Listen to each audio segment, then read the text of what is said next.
I just on the internet have noticed, I haven't read any stories, but just based on the headlines I've been seeing, it looks like Gaddafi's regime in Libya has ceased to be at this time when I'm recording this, which by the time I upload it may no longer be true, but they don't even know his whereabouts.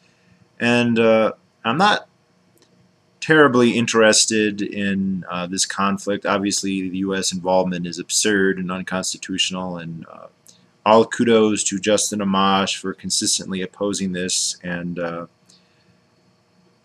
I guess all disrespect for the retarded liberals who fail to recognize the imperiousness of Obama. I'm sure if Bush had been doing this, they would have been all on it. But I mean, there's a couple of things I find incidentally interesting about this. One is I think the U.S. involvement is actually marginal. I think the EU is the main protagonist here, and I recall a theme that appears in the writings of Philip Bagus, the Austrian economist from Germany, which is that in his view the EU is actually a neo-French empire. The EU is dominated by France politically, and that the French would like to have a superpower, like have an empire. The hexagonal French state is not sufficiently powerful to do this, and so by heading the EU they hope to achieve it. And this whole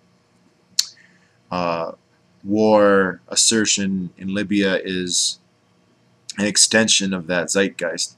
I think that's interesting. That's not something I'm directly concerned about. But one thing I did think is very interesting is I heard, when this all first started, when NATO first intervened on behalf of whoever the random assortment of anti-Gaddafi forces, it came out that Gaddafi was paying his soldiers, for which he didn't have that many, not in Libyan money but in gold. And I've heard other stories that he was attempting to set up some kind of gold currency in Libya. And it's very interesting and makes sense that he would offer gold. If you're a mercenary, which is essentially what all soldiers are, and specifically these kind of soldiers,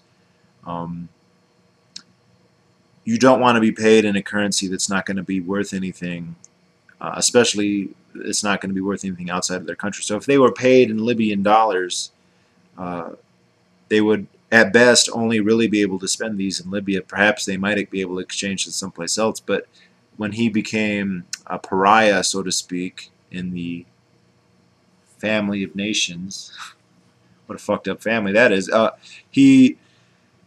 his money is no good, and so there's no reason to fight for him. But if he offers to pay you in gold, all of a sudden you have basically a world currency. It's good everywhere. It is thoroughly and incredibly liquid. I don't think there's any place in the world where it isn't marketable, at the very least on the black market. And so he was paying them in gold. Now, when I heard this back when all this started back in this spring, my thought was obviously they'll fight for gold, and then the other thing is, but obviously he only has a limited supply. And I remember just thinking in my head how many soldiers he had, how much he would have to be paying them, even if he was only paying each one a fraction of an ounce a day, which is not very much considering that they'd be fighting NATO and they'd just always stand the risk of just being blown up by attack, the stuff that we're all taxed to pay for. I would imagine you have to promise to pay them quite a bit, and if you have 8,000 soldiers and you pay them each half an ounce a day, that's 4,000 ounces a day. That's a lot. I mean, and so I was thinking, my guess is he can't keep doing this for very long. He's going to run out eventually, and when he starts trying to pay him with something else, they're not going to be willing to do it anymore.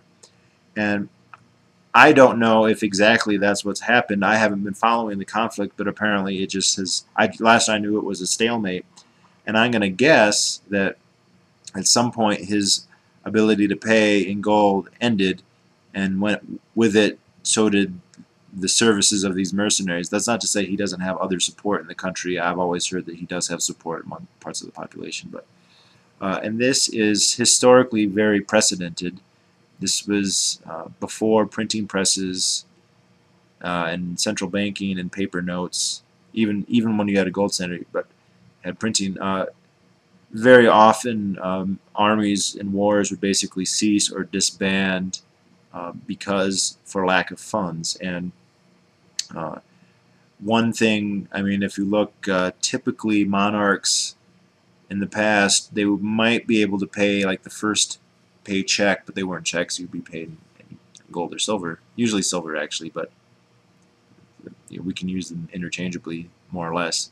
And then they would have them in the army, and then they probably wouldn't get to paying them again. And they also, what they would do is they would say, well, if we ever sack a city, you get to pillage it, and that was basically your pay. That's why it was so common. But then a lot of times the soldiers would disband. You have many records where they would just, they'd have large armies, and they just have to say, we have to let half of these people go because we're going to physically run out of stuff to pay them with.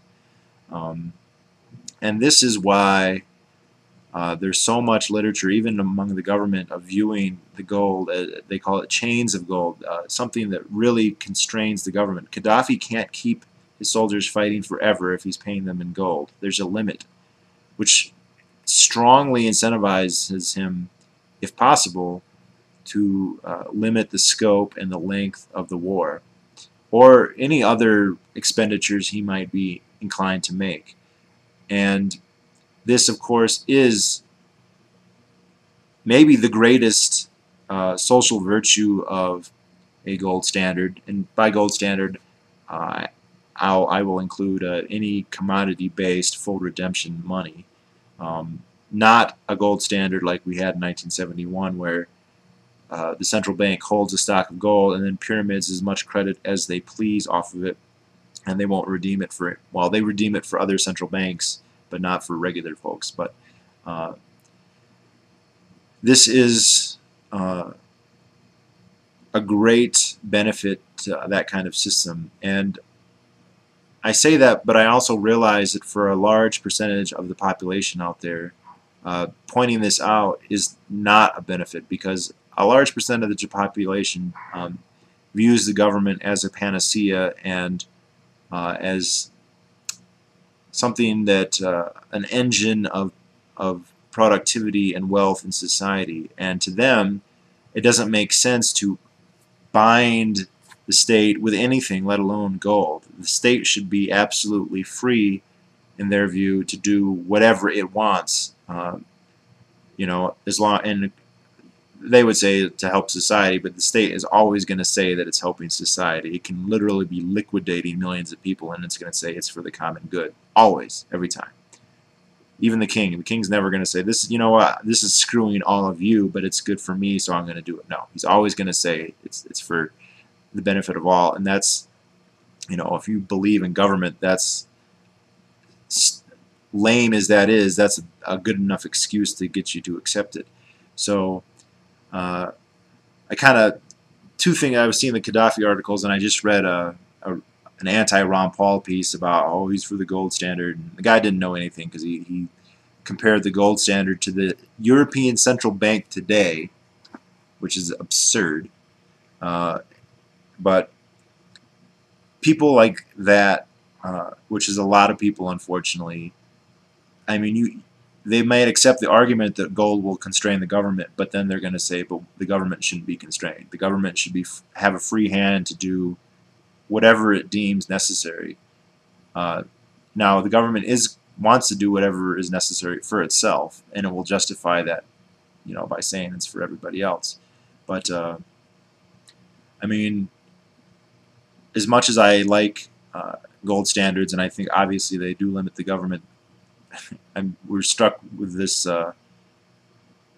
this dilemma that a lot of people just don't think the government should be limited. That they think it's good that it has a free hand to the extent that it does. That and this is, of course, the gold standard never failed in terms of inhibiting commerce or prosperity. It did fail in that it did constrain government. It failed the government. The government wanted to spend more than it was willing to tax by confiscating the population's gold, and in that sense, it needed to pyramid money on top of it, fractional reserve wise, and then to abolish it altogether. So I don't know what the best way to confront people who think that the state should have a free hand to do anything is. Those people are obviously dumb, because the state's capacity for evil is manifest and obvious, and no amount of democracy can change its actions in that regard. And its benefits, it's clear other institutions, namely capitalism, can provide those same benefits without the whole hullabaloo of potential genocide and all that. So I don't know if anyone has a good way to convey to people that they should not view the state in such paternalistic terms. I'd love to hear it. And if anyone knows if Gaddafi running out of gold had something to do with this, I'd love to hear it. I don't need to know for proof, because even if it wasn't the case with Gaddafi, it certainly was the case many, many, many other times in history. And I think it would be cool if it was a modern example of it. I don't know, maybe I shouldn't say that because people are dying over there because of it, but I mean, I don't know. Somehow I just saw an article on Gaddafi and an article on Ron Paul and the gold standard, and the genesis was this video.